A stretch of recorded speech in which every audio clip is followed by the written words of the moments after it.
Hello friends, in this video I will show you how to find and replace specific words quickly in a Word document. So click on this Home tab. Here click on Replace.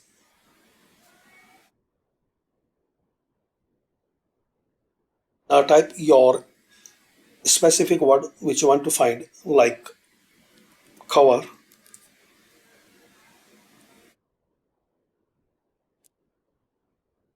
Type here replace.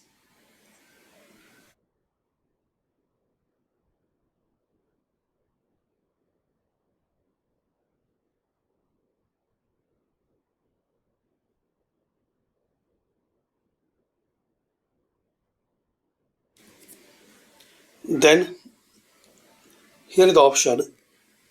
You can replace once, you can replace all.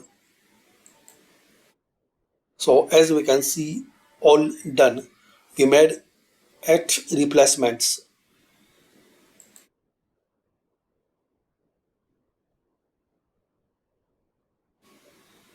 So this is the way you can find and replace specific words quickly in a Word document.